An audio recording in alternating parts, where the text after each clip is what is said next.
Бажаю здоров'я, шановні українці, шановні українки.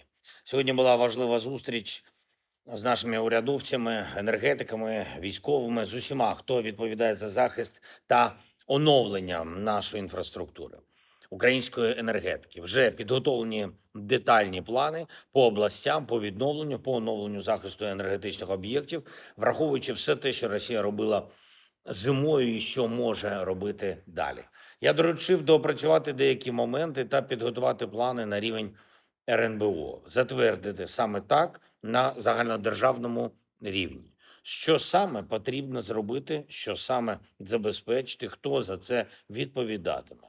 Я розраховую на максимальну залученість обласної та місцевої влади, тих з них, хто справді може реально працювати. Треба поширювати хороший досвід, який є в частині областей і громад для регіонів інших, хто мав більше проблем і невирішених питань цією зимою.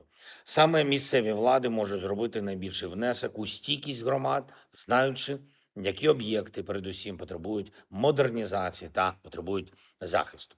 Уряд, всі інституції нашої держави, всі будуть допомагати. Є і багато військових аспектів саме того, що повинно бути реалізовано армією та Міністерством оборони. Формати, які були відпрацьовані зараз, показали свою ефективність, коли фактично кожен удар, кожне влучання детально аналізувалось і були чіткі висновки, що треба змінити.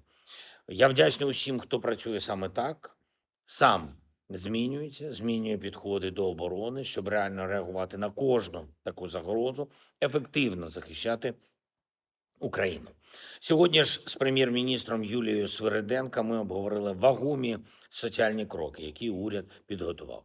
Відбудеться в Україні чергова щорічна індексація пенсій, більш ніж для 10 мільйонів наших людей. Пенсіонери отримують підвищення більш ніж на 12%. Кошти на це передбачені. Індексація має бути вже зараз, в березні. Попри усі виклики повномасштабної війни, ми щороку проводимо таку індексацію. Як би не було складно, Україна від першого року вторгнення забезпечує індексацію пенсій, всі необхідні соціальні виплати та стабільну роботу соціальної та фінансової систем держави.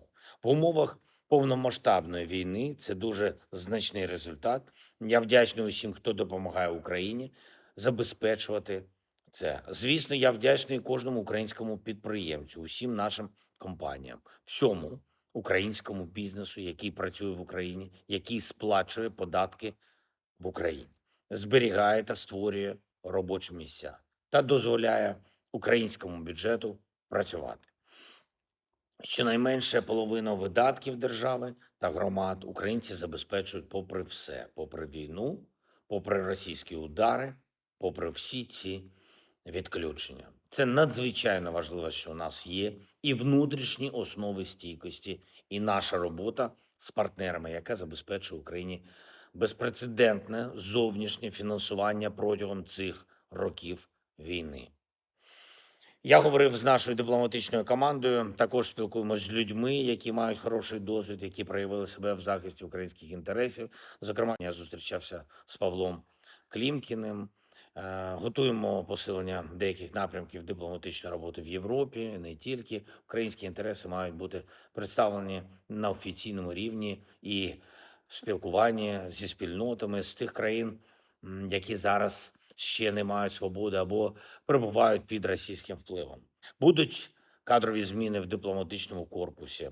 Також МЗС готує кандидатури для призначення спецпредставника щодо Білорусі та білоруської спільноти в Європі. Потрібна більш активна політика. І саме активність нашої держави, активність наших людей – це те, що дає Україні найкращі результати.